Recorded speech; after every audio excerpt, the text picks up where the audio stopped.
Blog Talk Radio.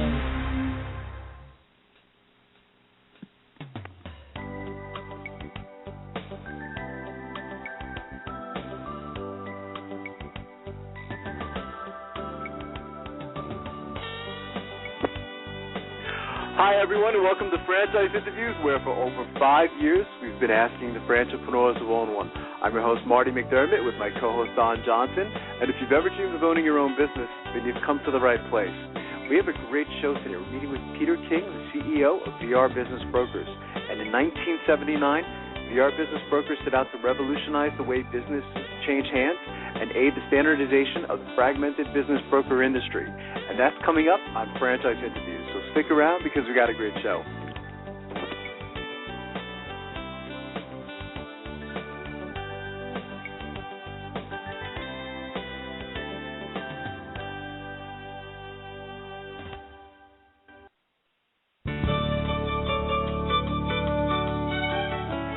Are you one of those special people who are willing to go after your dreams and goals?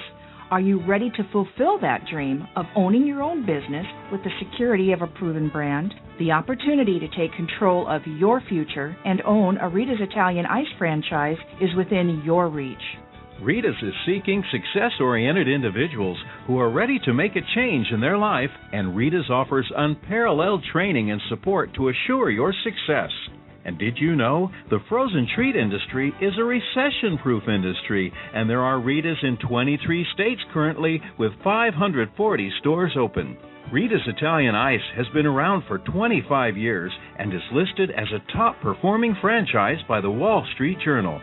Now here's the really good part. Rita's Italian Ice is a unique and amazing taste treat. It's smoother than a snow cone, and it combines ice with real fresh fruit. The real fruit adds dramatically to the taste, and it comes in over 40 flavors. The ice and fruit are mixed on site and made fresh daily, and it is delicious. You'll want to know more about this exciting and successful franchise opportunity. Go to www.ownaritas.com and get all your questions answered. That's www.ownaritas.com to take control of your dreams and future today. You don't want to wait any longer to be a part of this adventure. www.ownaritas.com.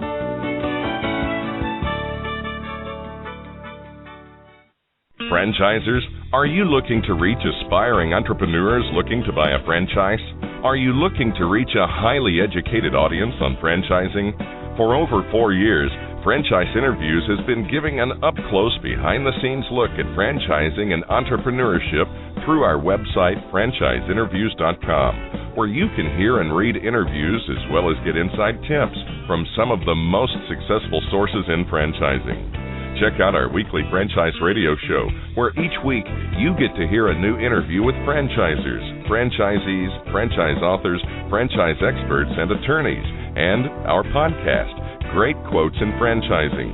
Get 3 months of free advertising when you sign up for our 1-year package. For more information, go to franchiseinterviews.com or call us at 610-905-2919. That's 610-905-2919.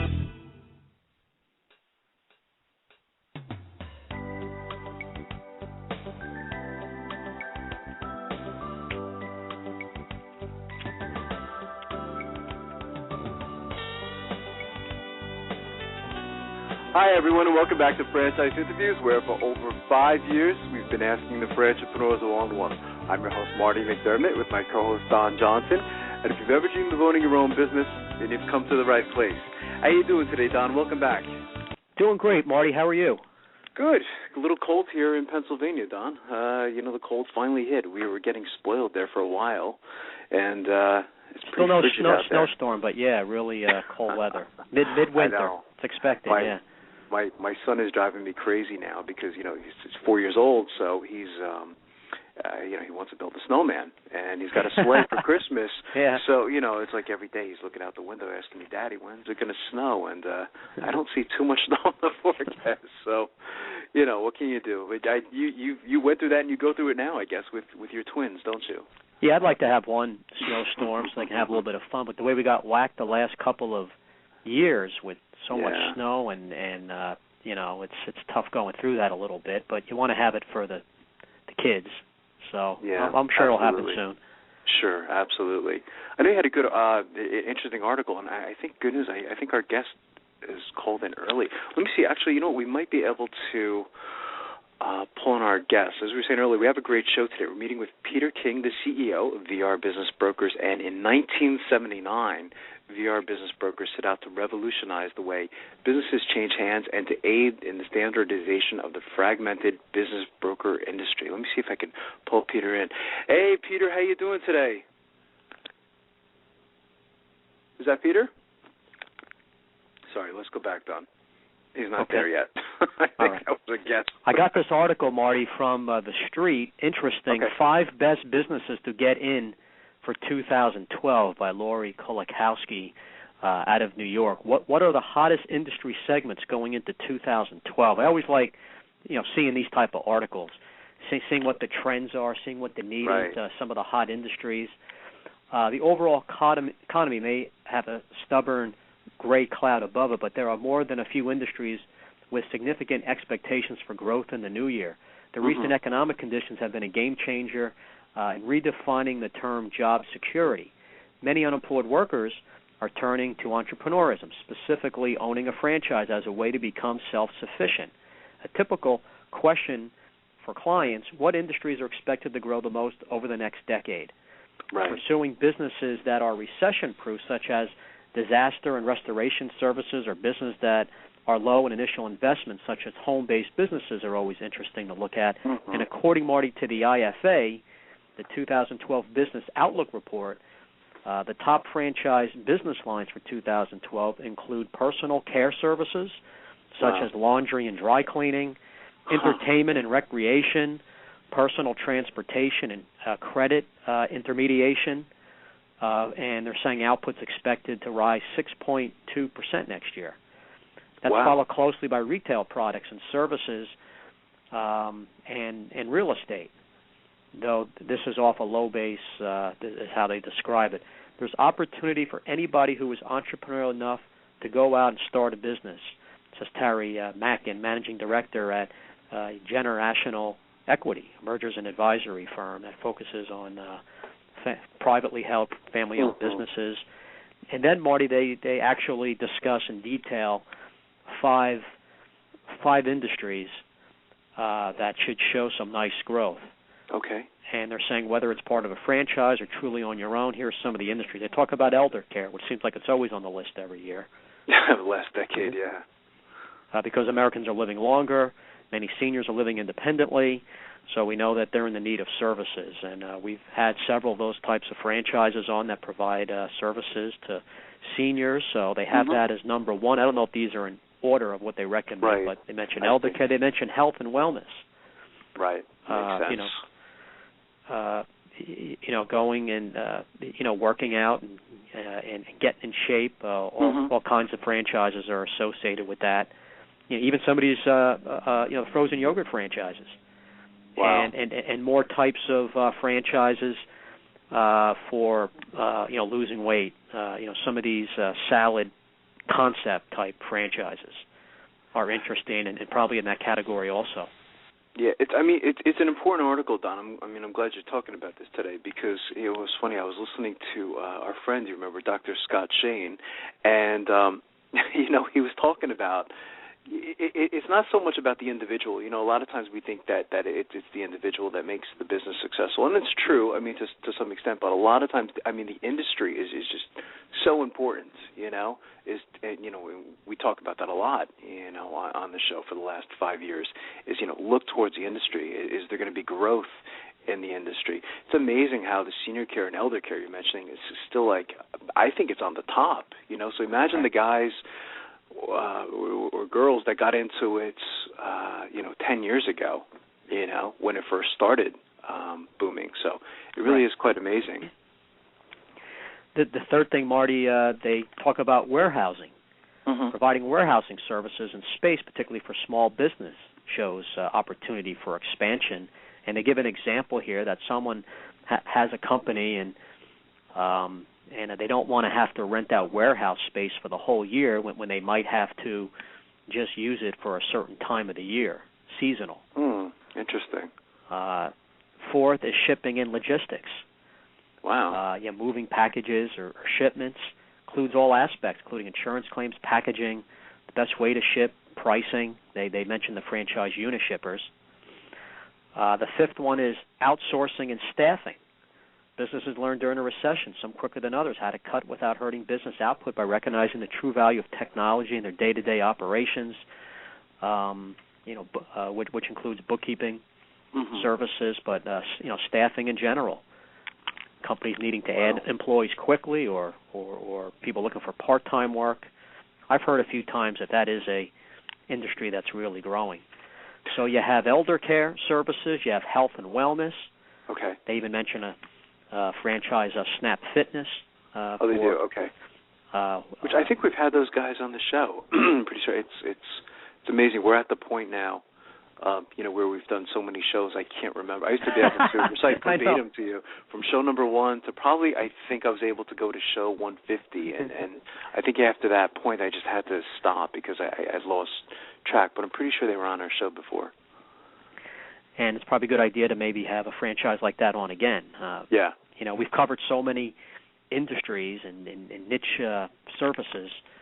Now it's starting to get to be the time to make sure we have everything covered, and then maybe go back and, for those industries we just had one franchise, we should look to get someone else on. Right, build a library in those particular categories. And it's always a question that we usually ask on the show, too, Don, is when we have, any franchise or franchisee on the show, we ask them a little bit about the industry, if they have any numbers on the industry, if the industry is growing and things of that nature. But, yeah, it is. It's really so important to look towards the industry. Yeah, and when we have Peter on, this is a question that we'll ask him. What are some of the industries he's seeing on the rise? Because VR has a nice franchising division as well, which we'll speak to him about. So after health and wellness, we have warehousing, I mentioned, shipping and logistics, and outsourcing and staffing, or I guess some of the industries are going to see some high growth for this year. So that makes sense. I mean, I think it's a fair assessment of which industries are growing, and I think we've seen it. We got to start coming up with our own list. I think from all the guests that we have on the show, and gathering data and things like that. But the franchise interviews 2012 growing industry list or something of that nature. But good article though. What else here? I guess the IFA. We're always trying to give our listeners statistics and information. IFA Association Educational Foundation predicts the nation's franchise business count will increase by 1.9% this year, or by close to 14,000 establishments. And direct franchise employment will jump 2.1% to more than 8.1 million jobs. Wow. So that's pretty impressive. I guess about a 2% growth they're thinking. The report also estimated that franchises are responsible for 3% of the nation's gross domestic product, and that output will grow by $21 billion this year to $460 billion. Wow, I mean, those numbers are significant. It's amazing. Like even when sometimes if you say like 1% or 2%, the difference that the output, that numbers make is really quite amazing, isn't it? Right. It doesn't sound like a lot initially. Say 1%, 2%, but you see the impact that it actually makes on the economy and jobs and all that other stuff. It's really quite significant. And a couple shows coming up, Marty, through our friends at the Franchise and Business Opportunities Expo. We've got a show in Oklahoma City the end of the month, the 28th and 29th. I know you're going to try to make it out to that. Beautiful state of Oklahoma. And then we have Raleigh, North Carolina. Really? Raleigh has a show February 18th and 19th. Okay. So, I like to go someplace warm, quite honestly. So, well, that's Jacksonville, Florida, March 31 and April Fool's Day. There you go. And here's an interesting article, and I don't know how much time we'll have right now, though, but for restaurant chains, a homespun challenge by Jason Daly. It says franchises get a bad rap from people who are committed to supporting independent businesses who have embraced the buy local movement.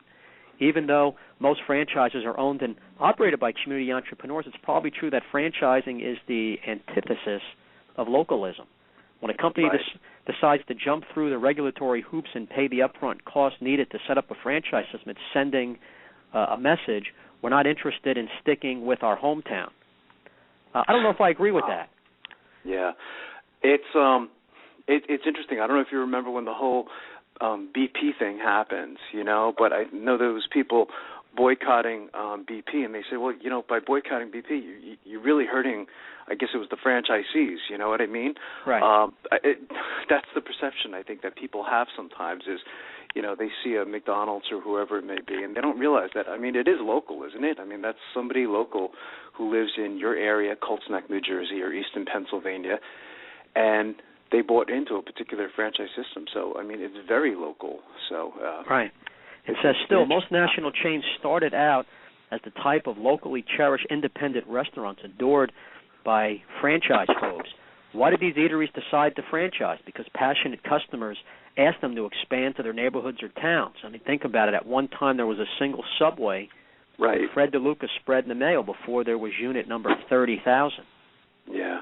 Some franchises that specialize in local tastes, like Italian beef shops in Chicago or Cincinnati chili in Ohio, are content to stick close to home, while other popular private-owned chains are able to keep a short leash on their units.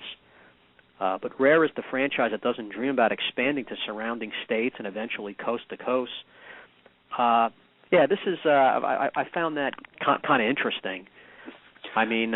Why would the local person? And I've never read an article like this before.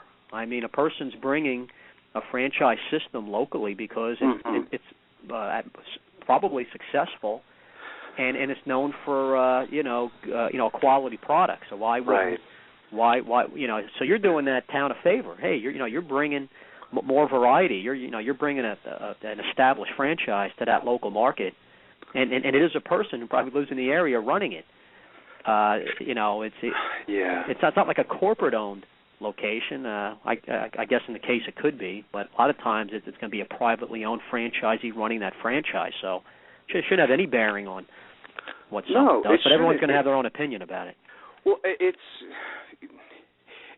just that I think a lot of people just don't get the whole concept of franchising sometimes, when they see Subway move into their town, that they're thinking, okay, maybe it is corporate owned. They don't understand the concept that maybe someone local actually put into a system. That person had the option of starting Tony Subs as opposed to Subway, but again, by going into Subway, they bought into a franchise system. I guess I don't say the average person doesn't understand that, but there's probably a lot of people out there that just don't get that, Right. And they say, okay, we'll give your business to Tony Subs instead of Subway.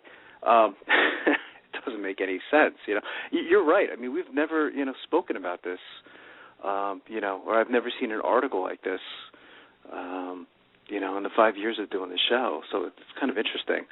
I never thought about it from that perspective. Right. The perception of the consumer, and not understanding. I never think of it like that, but sometimes when you see the large Home Depots and Lowe's and some of these huge chains, sometimes I feel for the the small local business guy. Sometimes I'd rather go to just a local Main Street hardware shop and give that guy business. I've never really thought it on the on the franchising side. Because a lot of those shops are just small. The Subway shop is small. It's right. Well, think of it. For in terms of Walmart. A lot of people. There's always that great debate of Walmart moving into your town and putting the small guy out of business. Right. I understand something like that, but not like a Subway franchise competing with Tony Subs. They're both local business guys anyway. So that doesn't make any sense. So why don't we do this? I see our guest Peter has called in, so let's take a quick break, and we'll be right back with more franchise interviews. Those are great articles, Don. Good job. Thanks.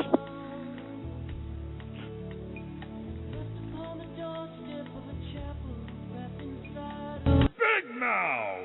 Okay, you've got my attention. It's a rare event in the world of franchising when an opportunity comes your way that can and will thrive in almost any economic environment.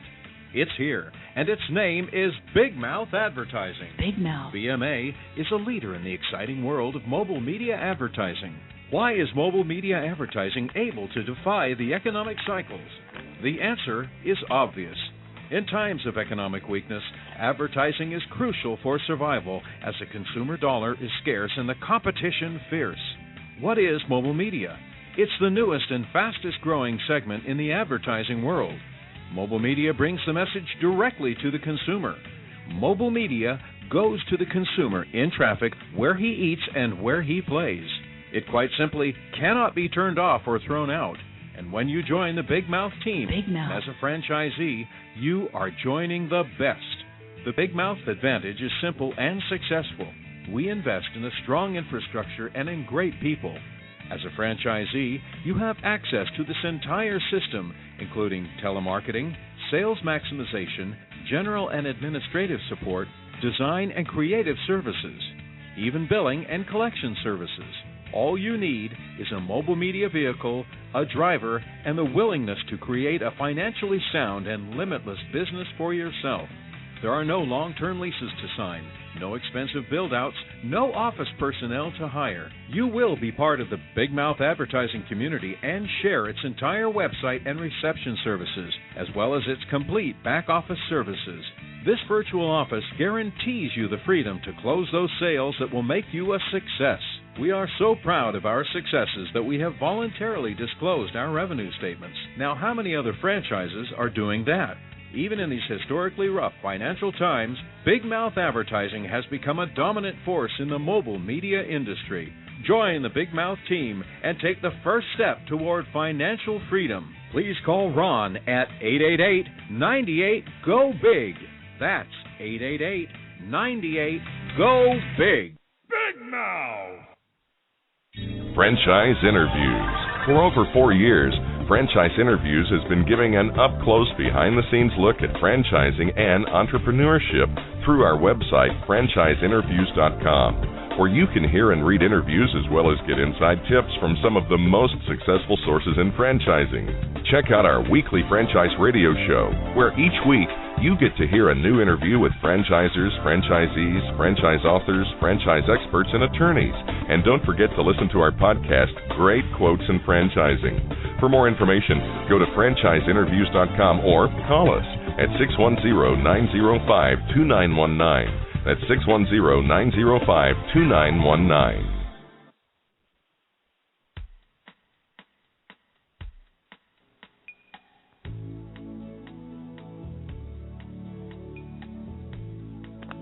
Hi, everyone, and welcome back to Franchise Interviews, where for over 5 years we've been asking the franchipreneurs who own one. I'm your host, Marty McDermott, with my co-host, Don Johnson. And if you've ever dreamed of owning your own business, then you've come to the right place. And as we were saying earlier, Don, we have a great show today because we're meeting with Peter King, the CEO of VR Business Brokers. It was back in 1979, VR Business Brokers set out to revolutionize the way businesses change hands and aid the standardization of the fragmented business broker industry. Hey, Peter, how you doing today? Morning, gentlemen. How you doing today, Peter? Excellent. Hey, Peter, it's Don here. Glad to have you on. Your experience and background, and the head of such a major company and a leader in your industry, so we appreciate you coming on. I'm not sure if you were listening in the first segment. Marty and I were talking about some hot business segments and franchise companies, but more the different industry that's kind of on the rise and will be really, going strong and growing for this next year. Do you know a couple of those? What would you say, Peter, or a few of those? I'd say definitely senior care and health care seem to be hot trends, Yeah, absolutely. Yeah, it's amazing how long they've been on the list too, Peter. They've been saying like senior care for it's almost like a decade now. So it is interesting. You guys have an amazing history, and you have a long history. You've been doing this a while. Did you want to talk a little bit about the history of VR Business Brokers? Be great. The organization started in '79, and it was really, I guess, the founder of the industry. We acquired it, 12 years ago. My partner had a franchising background. She was vice president of marketing and sales of an organization. When she started, they had 40 units. When she left, they had 800. And My background was investment banking, so we thought the two were going to be a good match for sort of the challenge we'd taken on. But VR's history was really it started off with sort of a real estate model to sell businesses, and the industry transformed from there. And we thought the opportunity, quite honestly, was to almost become like an anti-business broker. And if you didn't act like a real estate company and you gave the professional representation to the privately held business owner, you could increase sales numbers, but most of all, sort of treat people with the respect that they need when they're selling the family business, whether that's a candle shop or a candle manufacturer from $25,000 to $25 million. It's an emotional transaction, so those people need to be treated with respect, and it's a good group of people today. And, you have to have, of course, a solid staff and outside offices and people who can learn that. But it's just not about, advertising a business for sale and there's the whole human element to it, like you mentioned, a lot of hand-holding, a lot of emotion. I guess that's part of your training process, right, Peter? Over the last 12 years, we've granted franchises to entrepreneurs and executives that quite honestly couldn't find a business for sale. It's kind of a unique growth pattern for us, that people went to the market, wanted to find a business, and couldn't find one that was valued properly, ready to sell, ready to be taken to market or even to be transferred. And I guess bringing people on board that have already sort of had the frustration of buying a business has been our key people. But that education process and hand-holding, I guess, is a way to say it, is key. I mean, most business owners today, that work in their business, their heads are down even harder, over the economy for the last 3 years. They don't necessarily prepare their business for sale, and when it comes time to learn the value, prepare the business, it's emotional, and if you don't care about people, this is the wrong business to be in, because selling the family business is, like giving away the family dog. It's and the apprehension for somebody buying a business, and I'd say 75% of the people who acquire a business through VR are first-time business owners. So it's that should I, shouldn't I apprehension. And again, it's going from corporate America to the entrepreneurial spirit. It sounds great until you make that step, and if you can't help people adjust, try to educate them on what to expect, and it's key today. Yeah, you're right about, you brought up a good point about companies don't prepare themselves properly to sell their business. Right. As you know, Peter, I'm in the financing world for a long time, and it's always, I'd say in today's market, a lot of times people are going to need financing, and then bankers are going to need to see cash flow and profit in history. And sometimes financials just aren't set up properly to maximize someone being able to get a bank loan. It makes it tough. And then we've seen a lot of times where sellers never really 100% make that decision to move forward, and sometimes they'll stop the process. It's too much stress, pressure. They decide not to sell. It's really tough sometimes. But also with just talking about the state of business today for that entrepreneur who's been downsized, they're out of work, deciding what to do, and they decide they want to get into a business. I mean, there's a lot of options out there. There's so many franchise systems. Do they buy an existing business? What's your input on how someone's game plan should be when they're going out to look for a business, Peter? I think quality is key. There's to piggyback just a second on what you said about the ability to finance. One of the toughest things is to tell a business owner that their business isn't ready to be sold, even though that might be the right decision. Right. And that, let's take 6 months, let's take a year, and help prepare that business owner for their business to be sold. I mean, privately held businesses, people can be somewhat creative with those one-time expenses, but they get paid for that. And So preparing that business owner, just because they say they want to sell, the right thing to do is tell them their business isn't ready yet, rather than take it to market. You know, and I think that's probably a big difference in some of the results we see today versus 10 and 20 years ago for our company. But I tell you, the key today is quality. You know, businesses, the privately held business that's ready to be sold, meaning books and records are in order, the business is in order, transferable leases are in place. You know, it's not, you know, you have two skittish people, the buyer and the seller. And just like you said, you know, the buyer decides it's too much hassle, they're going to walk away. You know, if the buyer starts due diligence to find out that, you know, the business has been in the same location for 15 years, the last 10 without a lease because everybody's friends, the first thing that's going to happen is that person's attorney is going to say, well, the landlord could triple the rent tomorrow. Mm-hmm. Right. So quality sells, whether it's for us, existing businesses or the franchisors we represent too. I think, you know, in the franchise world, because we can kind of comment on both sides, is, you know, make sure that the franchisor doesn't have to sell franchises to keep their doors open.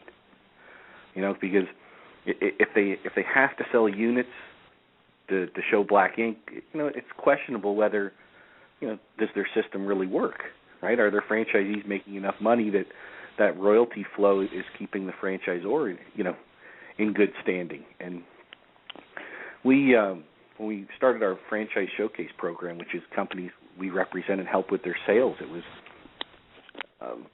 eye-opening to find out how many people, would come to us and say, well, you know, are you going to be able to guarantee us, you know, 2 referrals a month, because that's what we need. And need is a scary word when somebody's trying to sell you a business, right? Right. Like, an existing business too. We need to sell by Tuesday tells me that on Wednesday they're out of business. There's probably not a whole lot to sell. Exactly. So quality is key, whether it's new franchise product or existing.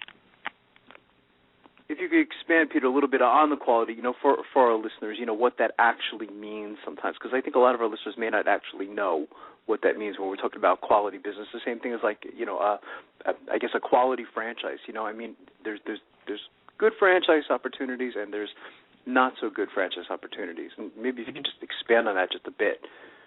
Okay. From the existing business point of view, that would be, you know, provable income would probably be number one.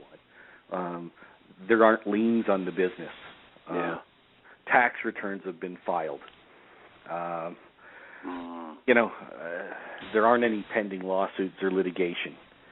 And, you know, the numbers that, whether it's a business broker, an intermediary, an M&A consultant, it doesn't really matter the title, but make sure that the numbers are provable and provable with strong backup, and that, you know, they are up to date with their vendors. You know, there aren't lines of credit out against the business that haven't been disclosed. So a lot of that gets done on how the business is presented initially, and then really rely on professionals to help with the due diligence. You know, accept the fact that you're buying a business, it's new, in most cases, to do that. Rely on experts to help you get through the due diligence process. Well said. And that's at every level, right? The accounting, the financial, financing, legal. You just have to have the right people you can trust around you. It's not something that you want to say, I'm going to save a few dollars on it and skip this stage to find out later that you were totally responsible to do the due diligence on the sale. You didn't, and now you're stuck with something that, you know, isn't going to fulfill the needs of your family. So with franchises, you know, I think without trying to paint an industry, and again, just as our opinion, we find that royalty-based franchisors seem to have a great deal more, I guess, interest in your success, right? Right. Versus the flat-fee franchisor. And what we've noticed, I guess, with the people we've put in the showcases, there seems to be the royalty-based franchisor that shares in your success, right? Their goal is the more income you generate, the higher their royalty. Right. There's always a product in the same market sector that's flat fee and usually says, we offer the same as blank, but we're cheaper.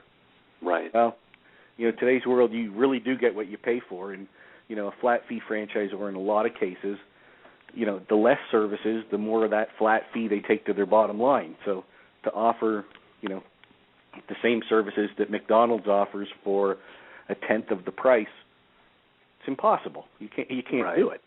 Right. But the sales pitch again is how to sell franchises, and so it's a key factor. I think with the franchise organizations, it's great. Talk to the franchisee base. If the franchisor only wants you to talk to their chosen list, run and hide, right? Yeah, well said. Yeah, you brought up some good points, Peter, about buying an existing business, what a buyer should look for. Maybe expand on the quality for a franchise system.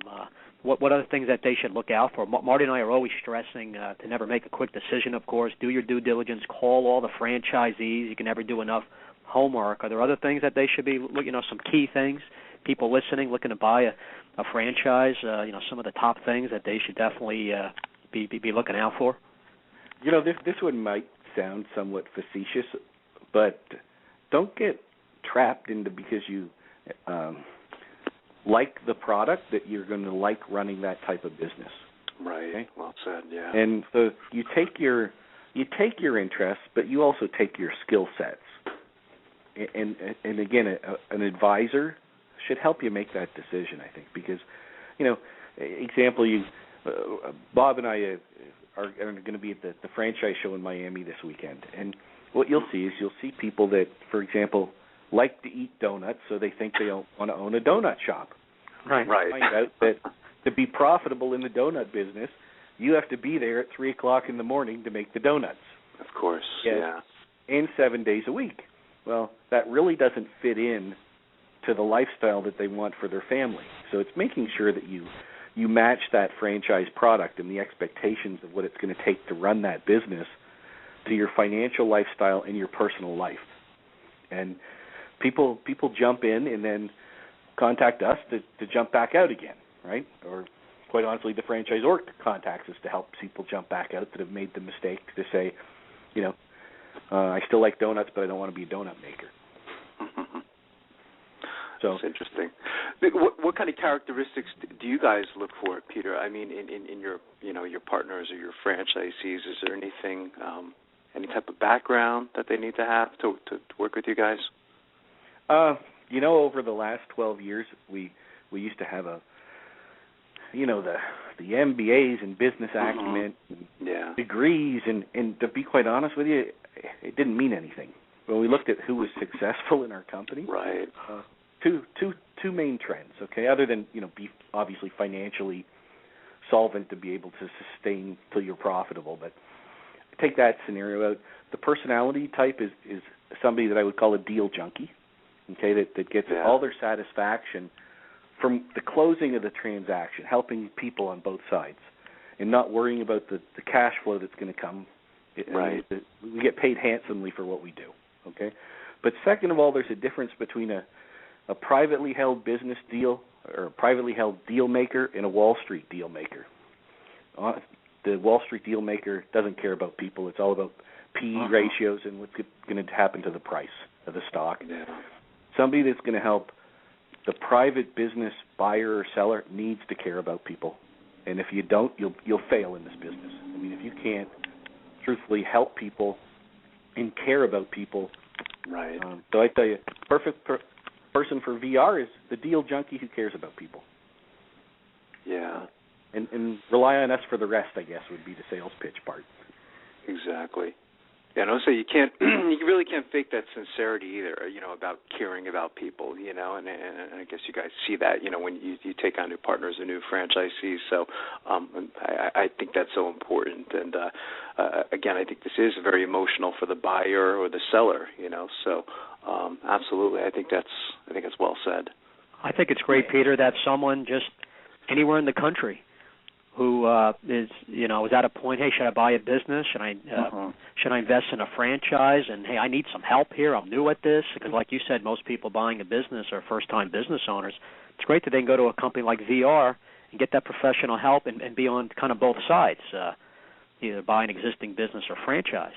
and that you're working with some solid franchise systems, and yet you have so many businesses for sale nationwide with all your offices. It really gives someone a very high chance that they're going to find something they like just working with your company. Even and we obviously, like any other franchise, have our good people and our bad people. I mean that's just the way it is. But whether it's inside VR or just in our industry, make sure that the people you're working with can really fulfill the needs that you need. It's a difficult process, and it's a timely process. It's a very detailed process to buy a business, right? I mean, you guys know going through the steps to financing is part of it. I mean, it's so detailed, and if you align yourself with the wrong people, and one of the things when we bought VR that struck us a little odd was, over 70% of the people in our industry are part-time. And the first thing that we mandated in VR was there wasn't going to be any home-based businesses. Our people couldn't buy this and run it part-time. Right. And, so ask the right questions. I mean, it's a nasty plug, but there's a audio white paper you can download from our website that says the 12 questions you should ask your intermediary before you engage them to buy or sell a business. And the first one is, are you working full-time in this business? Because you figure you got the average business owner, it's not 40 or 60 or 80 hours. You let's face it, you wake up when you're having a bad day in a cold sweat. Your best ideas come to you in the shower, so it's a 7-day. No matter what the hours are. And, well said. I can tell you right now that most people in our industry do not disclose that they're doing this part-time. So that's the question. And when you're looking for representation, say, are you a full-time business intermediary? Do you, let's meet at your office so I can see it, right? I don't want the office to, let me move to Cheerios, and we'll sit down at the kitchen table, and I'll take your biggest investment you have in your life and try to sell it for you part-time. Exactly. And the same thing. So, and people, Peter, owning a VR business office and franchisee, it's what I like, and what motivates me being in franchising and financing. You're changing lives. You're helping people. You're changing their life, and hopefully for the better. To have a business, they're being an entrepreneur. They're happy. They're controlling their own destiny. They're hopefully making more money. They're helping their family. I guess that's satisfaction you, as the CEO, and a lot of your offices get. I guess that's an element. What motivates your staff and your offices, right?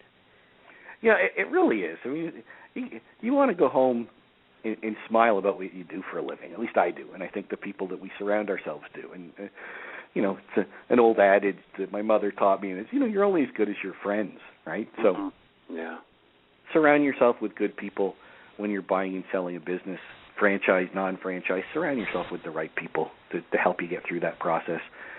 The broker, the intermediary, the loan, specialist, it does, even the insurance, telecommunications, just don't cut corners, line yourself with the best people. Right. Great advice. What about the training, Peter? What's that like? For, when somebody who joins VR Brokers, I understand you guys got a pretty intense training program as well. We, I guess it was about 3 years ago, we went to a company out of Seattle that does the Starbucks and Hewlett-Packard blended training approaches, and decided that we didn't want to rely on trade associations to do continuing education for our people. Yeah. And so we have 2 weeks of home study, which is made up of self-study online courses that they develop for us. We have 82 of those. Each one takes anywhere from an hour to an hour and a half to take, but there's a structured 15-course package that you take before you come to training in Fort Lauderdale. Okay. And it's 1 week in class here in the sun and warmth, right? And then training's ongoing for us. It runs weekly, live on the internet, and then our conferences are run semi-annually, and then we continue to add to the sort of the online study portion of our blended approach. But I think one of the keys is that there's no additional cost to our training programs. It comes back to us in the form of royalties later. So the more people are, That's interesting. So what's in the future for you guys too, then, Peter? I mean, what's next? I mean, you guys have, again, that amazing history. I guess you've been around, was it like 30 years, which is congratulations for that. Where do you see yourself in another, 5 years down the road? We try to add 2 or 3 countries internationally where the model works every year. Right. And that started 4 years for us. 4 years ago. So we're in Spain, Portugal, Turkey. We're about to open up in Italy and England. Wow. Strange, being Canadian, I held back Canada till last year, but we opened up 3 offices there. South and Central America, we're in Panama and Peru, Chile, Venezuela, Mexico, Argentina. And domestic growth, 2 things. One, we're about to roll out a veteran program to help those people that are trying to transition and come up with a pretty wonderful program to eliminate our initial franchise fee for 50 veterans this year in small markets. So it's a $2 million commitment on our part. Wow. And then domestic franchises, if we grant over and above our Vet 50 program another 24 units this year, it's a boutique firm feel. So, and that gets people in training classes where there's no more than 2 or 3 franchises. It's at a time. So, and that's great. You have a program for that. Marty, it seems like in the last couple of months that's been a pretty hot topic for us. Veterans who should get certain discounts, and I'm an advocate of that. There's not enough being done, Peter, on the financing end for veterans coming back who've been protecting our country yet haven't had time to build up their net worth and don't have the collateral, the cash, and can use some incentives. I know this sounds nasty, okay, but people have to put their money where their mouth is to help these people when they come back. And I'll give you an example. So we're in different veteran programs, and for the 3rd straight year we were voted one of the top 50 franchises for veterans. But when we help a franchisor sell a franchise to somebody, they're willing to pay us anywhere from 25 to 35% of their initial franchise fee. And in our franchise showcase program, then we actually rebate some of that back to the buyer, so they actually buy a franchise through us cheaper than directly through the franchisor. But at the same time, they'll give us anywhere from 25 to 35%, but they'll only give the veteran a 10% discount to join their system. It's again, buyer beware. Make sure that the programs being offered to you as a veteran are real, and not done to generate press. So. And they've proven to be great franchisees, business owners in general, but especially to follow a franchise system. They're perfect. Yeah. Who was that we had on, Marty? We had on a veteran. I think we've had on a few, but recently, very successful franchisee. Yeah, I think he was on his 10th unit or something like that, and he was talking a lot, Peter. He said that franchising was really right up his alley. That the military certainly prepared him for going into his own business, And again, that's not every person that serves in the military, but they seem to have those traits or the ability to certainly follow a system. They're disciplined. They're teachable. So yeah, absolutely. We've seen, and I agree with you too, Peter. We had I can't remember who was the guest on, but we're talking about there are some companies out there. We won't say the names that, they say, okay, well, we offer a 10% discount to veterans, but it's not anything significant anyway because they still can't afford it. So your offer is very generous, Peter, to, veterans. I mean, that's something that would truly make an impact, on the veteran community. And I agree with you. I think some of them out there just do it for press, and I don't think that's right, So I think that's fantastic that you guys are doing that. We worked, and it wasn't just the initial franchise fee because, again, that capital, these guys have quite honestly been underpaid for every day they've been in the service and risked their life. They've been underpaid given, the private world, right? Yeah. And so it's great. You discount the initial franchise fee. We're going to waive it, but we looked at it and worked with our attorney to make sure that we weren't going to run into any kind of disclosure problems with other people that we'll grant franchises to this year. So we've been able to actually reduce our opening expenses and our expenses through the first 6 months by over 90%. Okay, by allowing the veteran to go into a small market, eliminate the need for an office, so we'll put them in shared office space because they're in the veterans program, and sort of make concessions all the way down the initial cost factors as well to get them up and operating, because the fees can be, it's you got to look at the whole program, right? Yeah. How are you going to help this person that's on, coming back? They have usually, if they've been in the service a while, they have some fixed income, but the capital isn't there unless they're going to borrow from family and friends because they haven't had the income. So the program, we haven't gone to the press, to be honest with you. Well, here, let's wave the VR flag, but it reduces the cost anywhere from 80 to 90%, and we're waiving the initial franchise fee. So, and we've picked markets. So, tell us a little bit more, Peter, about the franchise showcase. The process of accepting a franchise into the showcase, and I've read the highlights. It's really interesting, and you have a good thing going on with that. The goal is to get to 250 franchisors. The program, VR always used to run a franchise program, and quite honestly, it wasn't very successful. And then it was copied by an awful lot of people, and it wasn't successful because there was no real benefit to the franchisor. So, you wouldn't show their brand. And our goal in the program is twofold. One is, if we supply you with qualified leads, we want your resale business, okay? Because that's where we really excel. So that helps them with their franchisors or their franchisees. But the way we select franchisors, it's no more than 20% of the program will be in companies that we'll call initial stages, 25 franchisees and under. But we will keep that 20% open because, we'd love to hit the next McDonald's and be part of their growth, right? So, so we work with some of the franchise formation companies to put new product in.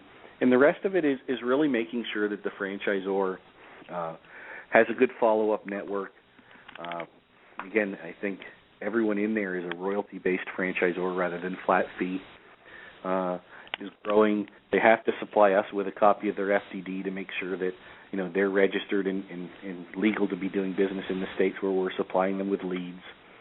And then we literally take the interested party through a qualifying process. There's some online classes, again, for people to learn about franchising, what it is to be a franchisee, and what they should look for in a franchisor. We put them through, I don't like the word personality test, but pretty much trying to help them understand what their strengths are in the types of sectors they should be looking at. And then we start to introduce them to the franchisors, but it's not, we're involved in those initial stages. So the people in our office that work the program are actually on those initial calls to make sure that everything's being done reputably.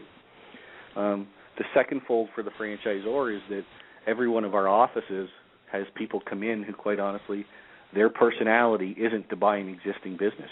They need to be in a franchise. That they look at an existing business and say, my God, they don't see the opportunity. They see, I don't want to buy somebody else's headaches.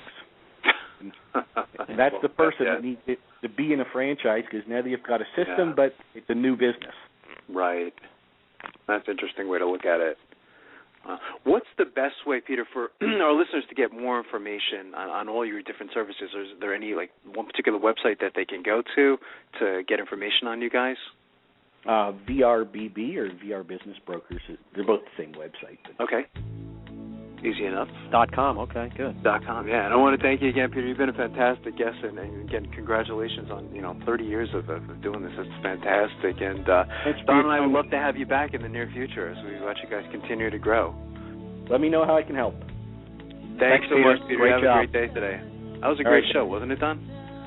Yeah, I mean, it's always nice talking to a company and system that's a leader in their field, and I like what they do. If someone goes to a VR office, hey, we have franchises, we have businesses for sale. Nice variety, a one-stop shop, and they obviously know what they're doing. Yeah, I mean, and it's so emotional too, isn't it? I mean, and you used the word on several occasions throughout the interview. I mean, picture in your case, you selling your business. I mean, it's been part of you. It actually becomes your identity in a way, doesn't it? Right. I think Diamond Financial Services, right. It's you, so it's very emotional. So I think it's an important service. And again, I think that probably the most successful brokers are the ones who, are sincere, and truly care, and like Peter said, you have to have the professional help. There's so many important decisions. So it has nothing to do really with MBAs or anything like that. It's a people business. It really is. Right. So it's very interesting. I'm glad we finally had them on the show. I've been familiar with them for a very long time now, and I don't know why it's taken so long to get them on the show. But I'm glad that we finally had a chance to speak to them. So it's a good show. Good. So good show, Don. And for our listeners, go to franchiseinterviews.com, franchisefunding.net, gofranchise.com. And I'll be talking to you next week, Don. Good job. Have a great day. Thanks, everyone. Take care.